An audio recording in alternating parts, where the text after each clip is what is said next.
Hey guys, so this is technically bonus content.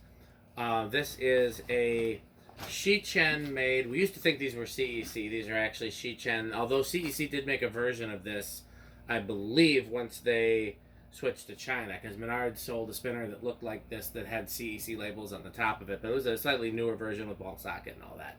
Anyways, I'm assuming these are Shi Chen in general, but this one is in fact labeled Shi Chen, which is pretty cool. Well, actually, it's labeled Universal Fan Co. on top. That's true. On top, it's labeled Universal Fan Co. and then the controls labeled Shi Chen.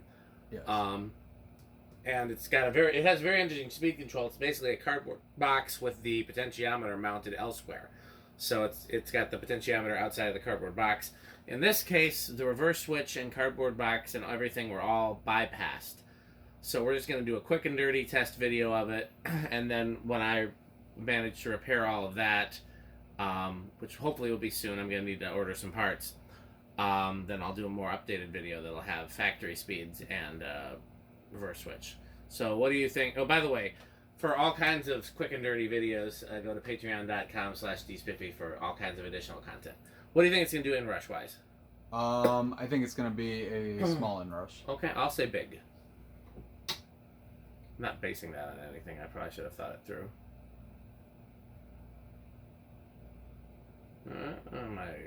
Yep, looks like... Small. Yeah, it's big. No, it's big. Oh, it is big, yeah. Okay. There was a fan very similar to this, but it was one of the Menards versions. It still would have been Shi Chen that hung in the Dykeman's Clock Shop, which was inside an Ace Hardware, and I was obsessed with that fan as a kid. Stencil blades, different canopy, 3-speed. Otherwise, the same fan. So yeah, we forgot to measure it to see if it's 48 or 52, huh? It's definitely not 52. Guarantee that. Could be. It's 48. Well, let's measure it. Because it's smaller than the fan behind it. Okay, well, I guess I'll do the stuff from the Yep. I don't remember any specific installs with this exact one, but there was a pretty iconic install of this same fan in brown and 36-inch in Nashville, Indiana. Unfortunately, that fan was lost to a gut remodel in the last 5 to 10 years or so. But I actually just recently found one of those exact fans in the marketplace, so I was very happy to find that. Exact same motor. I'm still looking for that version as well. My favorite version, of course, is the version with the lower canopy, but I've come to like any version with the bell canopy.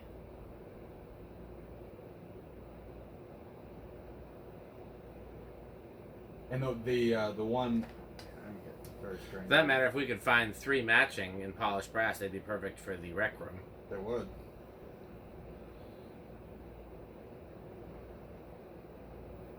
Once again, just getting really wacky readings or nothing.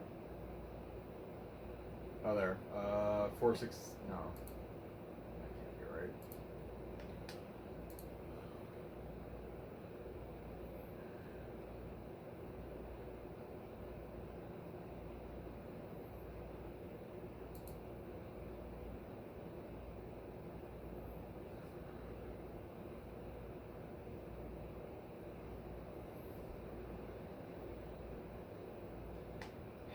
Alexa, garage on.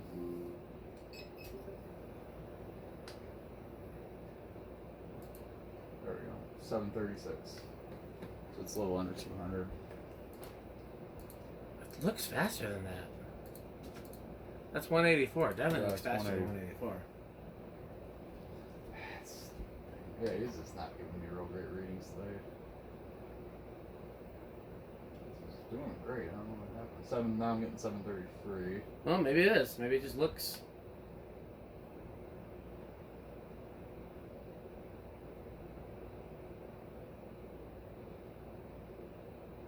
Yeah, it seems to like 730, 740, anything in that range. Okay. Well, maybe I've never been good at judging, so it could be me. It does seem faster, but I don't know. Do the vent holes. No, because we don't know how many of them there are. No, that's not. We could always count them, but I mean, who knows? Yeah. Well, we're gonna, like I said, we're probably gonna end up doing another video of this anyway. In theory, on a very, very, very tiny scale, wouldn't it be like a skidge faster not having the solid state in the circuit? Theoretically, but we measured, and I don't think we. I don't think it might not even be detectable, but Yeah. still, in theory, it would because technically there's a. I think maybe we did. I don't know. Pete and I did a video on that. I'd have to go back and look to see what we found. Yeah, 48. Okay.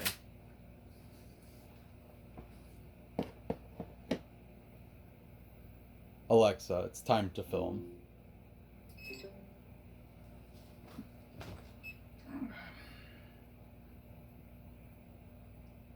Yeah, it did seem faster than whatever we said, but still, I got a decent reading on that several times. So Yeah, I don't know what to tell you. maybe it's just a. I mean, it could have something to do with the wide blades. Maybe it just looks like they're going faster, or it's also very. Not that much wider. It's than also anything very. else we tested. It's also very tired. It is very tired in So- here, and I have to pee, but I've had to pee for a while, and I'm hungry, because it's been a long time since we've eaten, so it's a bad combination. So it happens when you test too many fans. Very productive though. Yeah. Quite a few tests. Yeah. Especially once we move all the stuff we tested out of here into the Oh barn. man, yeah, that'll be a lot easier. So okay, so let's see. I think it's gonna start at 3. I'll say 4. I really don't know with these. I could see it being 1, and I could see it being 4. Yep, I can see it. Yeah, exactly. There's 1. There's 2. 3. Yeah. And we're gonna get 3. Yeah, I think we're gonna go with 3. Yeah, I was really obsessed with that brown one that was in. So the store was called Mercantile, and it's that the store itself actually still exists. They just moved to a different building, and then that other building got completely gutted and turned into a pizza restaurant. But they had that 36-inch brown. Here's 5. And it had the like pitchfork style irons, but otherwise it was pretty much the same fan with stencil. And I know the variable speed control. Here's 6. Was jammed because it would not turn by hand at all, so I don't know what was with that, but maybe they glued it in place or something. And I think the pull chain was cut too, so maybe they made it so customers couldn't mess with it. It was low enough for customers. Yeah, to reach? I could reach it as a kid. Like, I wasn't even that tall. Oh wow. So I mean, it hung fairly low. It was it was probably a 9-foot ceiling, if that. And yeah, I could reach it. But yeah, no, the variable speed did not move. It was just running on high constantly. But even after 30 years, there was no bearing noise. It just kept going. Shi Chen products seem to be. I mean, you ever seen a Moss Caribbean Breeze with bad bearings? Not very often. 7. Dead cap once in a while, but that's rare. Even that's rare. Yeah, they knew how to make fans. I'll give them that. There's 8. Crunch. Off in the distance. Crunch. 9.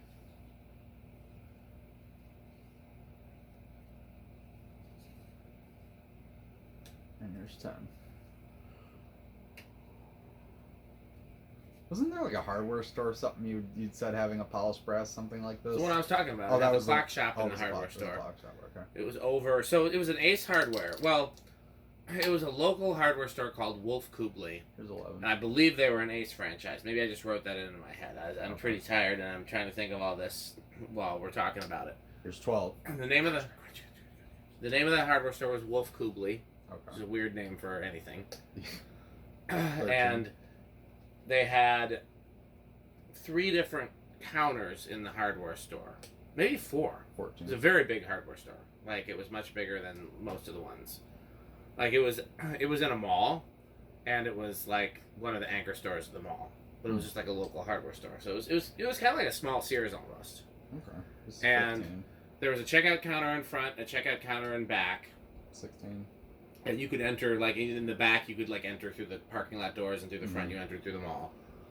Then there was, like, a service counter in back where you would take, like, your screens to get rescreened, or your lawnmower to get worked on. That's very AC. And that was near the doors where you'd enter from the parking lot. This is And 17. What did it turn? Like 0.61. Oh, we're close. Okay, so it's at 6.5 on high. At 17, I'm a little under 0.6. So keep going. 18, 19, pretty much on, and 20. I think we're okay. No, we're right on 20. Let's go. So yeah, Go over. they had a service. Yep. They had like a service counter, right if you walked in. So right if you walked in from the mall, if you walked straight in from the mall, you'd hit like the checkout lanes. Mm-hmm. But if you walked in and went immediately to your right, there was a counter to get clocks and watches repaired. Mm-hmm. And behind the counter, the whole wall was just covered in clocks, which I thought was pretty cool. Yeah, that's kind of cool. And there were 2 fans over that counter. One like this, and the other one was like a windmere hugger. Oh. That they sold in that Ace, so they clearly took these off the shelf. Off the shelf, yeah. And although I think the one like this probably came from Menards, because Menards sold those at the time. I could be wrong. But they both had like this was a standard mall store ceiling, like a Sears height ceiling, and the fans were on the hugger and a regular down rod, so they all had really long pull chains. Oh wow! And this had a tassel that was like a height that I could reach. Oh wow! Yeah, and it was extended all the way down. Oh, that's funny. Okay, so solid state. I think it's gonna be silent because I mean it's kind of intended for a solid state. I'll say bedroom quiet. Has one. All right. Let's see.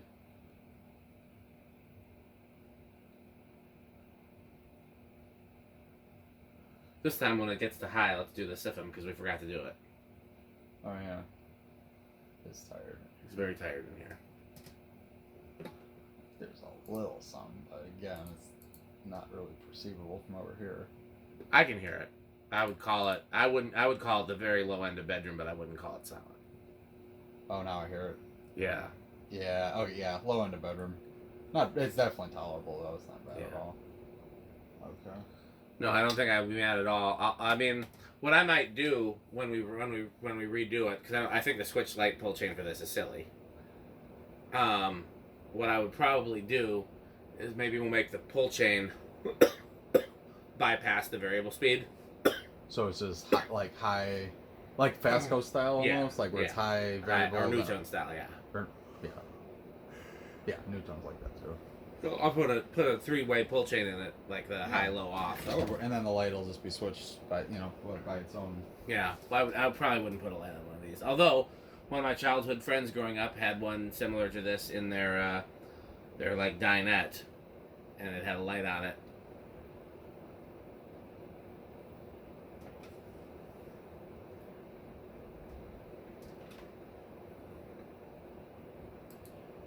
$511. It's not the most powerful thing in the world, but I mean, I definitely feel something. So that's like 6,400. That's not bad. We've tested some 52-inch fans out here that didn't do that. Yeah, no kidding. No, it's solid. Okay, well, I am going to start wrapping up this computer because I don't think I'm going to get on the computer once we go inside. We can all... okay, Rick test. Forgot about Rick test. Well, I will give it... Give it a good low speed? Yeah. That's usually what I mean, I usually do that anyway, but for the Rick test, regardless of... See, Pete seems to think that a Rick test can only be done with the light, and that's definitely not true. I mean, it's weird that he thinks that, and he's not Rick. Yeah. No, see, to me, it's just getting a good aesthetic low and the light bright enough that it sort of lights the fan. I don't tell him if Cannibal Corpse is metal or not. Yeah, no, I don't. I don't have that type of say. So I don't know why he gets to decide what a Rick test is. He also is very insistent that a Rick blender cannot have the stepped flywheel, and like I mean, you're Rick, so you correct me, but I feel like the whole category of K63 4-blade is Rick blender, and then the peak tier is fiberglass, round flywheel, fiberglass. Yeah. And then the lowest tier is the CB axle. What were they called? The CV axle blender. Yeah, but that's the Rick blender category. I still think of Rick blenders having to have fiberglass blades, but I think that could let the stepped flywheel slide on. But I still like how Pete is that specific about it. Yeah, because I called the one that we used to have in the enclosure. Oh, that's not really. It's not a Rick blender. Not like a Pete. It's one little detail that most of us didn't know the difference at first. Oh yeah. Well, I would say this is avocado plants. They're pretty fucking cool. I am never upset to see these cool spinners. We've all seen them. I mean, it was a really common fan, but they hold up well. See if you can find the parts to mine. I had a version with a lower canopy that I brought to Fanimation, and I got parts. I got like half of it back, and the other half still somewhere in that back room. I didn't see the back room, frankly. It was locked. It was closed and locked. I didn't. I wonder when they started locking it, because I was looking for those A&G blades. Remember? A&G blades. Yeah. Or they went to something that we brought back. There were some important blades that you had told me to look for, and I think we found them. I don't remember that. It had some special glass too, I think. There's like a box of parts, and we were looking for that, and it turned out to be like under the stairs or something, in some other part of the like story. It was not a back room though. I have no memory of what this was, but I believe you. There was something to that effect, but anyway, yeah. I mean, so yeah. well, we'll look. Worth asking about. Okay. Yep. It's a high Rick tier. Absolutely, and I would assume they're at least somewhat metal. I'd like to ask him that. Yeah, I mean, if we could find a brown one, I think it'd be a perfect enclosure fan. Yes, absolutely. He does seem to like big cane, like wide cane blades on spinners, because I mean I've definitely seen several of those in the enclosure before. I mean, I would like this just as much with stencil too, although I think it's rarer with cane. Yeah, it is definitely rarer with cane. Well, let's briefly mention our sponsors: Fanstick, Lightstick, Florida Fanstick, Taco Burrito, Mexico, Sperry, The Good Manufacturing Company, 81220 LLC, rickorsheep.com, and Metal Jonas. Is that everybody? I think so. Yeah, I think you covered it.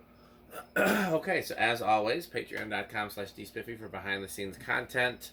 Thanks for watching. Bye, Fanstick. Bye, Fanstick.